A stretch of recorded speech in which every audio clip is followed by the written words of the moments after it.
All right, for chapter 9, which is the last chapter in our textbook, they talk about creative uses of type, and this is a really good chapter. I really want you to read this on your own.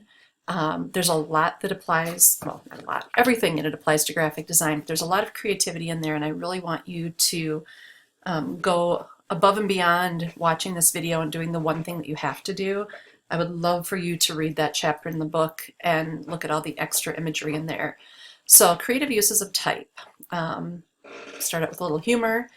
The problem with quotes found on the internet is that they are often not true, said Abraham Lincoln. And of course, we're dealing with a lot of that right now. So, some basics about what a designer must do. Remember, your one and only job is to communicate the client's vision of the message to their audience. It's about them. It is not about you. So you need to set up specific design goals that consider the needs and tastes of their audience and consider the content, meaning, and mood of that message. So you need to help them. They might have an idea, but you need to be the one helping direct them, and their marketing person has to do that as well. So as a creative, you need to be someone who can imagine an array of alternate solutions, not just one answer. Many, many. And I see that with a lot of your sketches and brainstorming. You guys are doing a terrific job of that. So some tricky things when you're doing this for a client, you have to find a way to express their vision, what they want, within their budget, which can be a big issue, within their taste, and within their preconceived ideas. So you have to work with them. You can't simply be the authority and override everything they're telling you, or you won't have a job for long. It is your job to educate them and help them to understand why the design decisions are so important. So one of the first things in this chapter that I want to talk about is visual correspondence, where the typeface that you choose visually reinforces the context of the text. So it creates associations, familiar experiences. It evokes different time periods or cultural phenomenon. There is a fantastic website, branding10000lakes.com, and lakes.com. Minnesota is the land of 10,000 lakes, if you didn't already know that.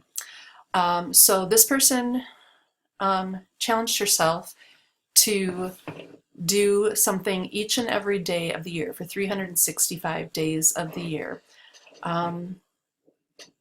She's no longer posting a new lake every day. Well, we know that, but we would like to see the portfolio. So if you do click on that portfolio tab, this is her page. And I want you to notice how she uses typography to visually reinforce wherever possible. Yes, there are graphics involved here. Artichoke Lake has an artichoke. But look what she did with Arch Lake. Look what she did with Cut Lake. All of these are fantastic, but some are just so amazing. White Lake, that's really hard to read. It's white on white, but it is White Lake. Windy Lake, you guys can see how she's implying motion or wind here. Holiday Lake, if that isn't a holiday font, I don't know what is, as is the one above it a little bit that was Christmas. Right here, that's definitely a Christmas font. So look at this website. There's awesome ideas in here, and what a challenge to do a different lake every single day. St. James Lake, you know, that's one you're going to have a little bit harder time with, so she paired some script with some sans serif. All right, so the versions that I have in the PowerPoint here, Corner Lake, she used a very geometric font. Small Lake, word small is small. And Lady Lake, she used a beautiful script L to reinforce the lady. The opposite of that is visual irony. So the designer would inject some satire or surprise by selecting typefaces that contrast with what the word actually is. So the word soft core in a very hard core, very geometric shape.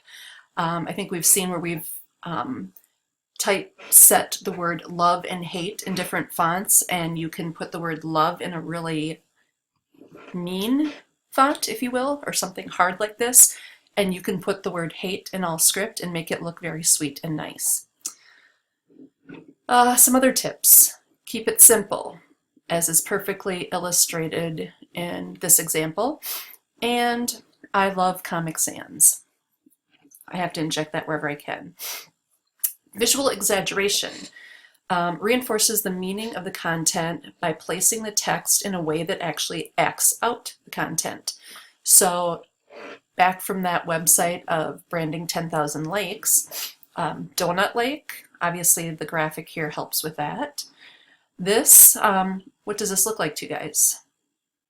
Hopefully it's like a bean, a kidney bean, a K. And Fog Lake, very foggy. Visual rhythm. This is another creative use of type. Repetition, overlap, movement, alignment, and spacing can all be used to give a page an overall composition, some visual rhythm. There's lots of good examples in your book as well. Here are a few more.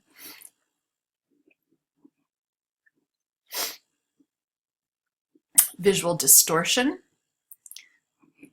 Love sucks, and it has fallen down to the ground and bounced back up. This is kind of the, this reminds me of a scary movie, some thriller, chiller, something.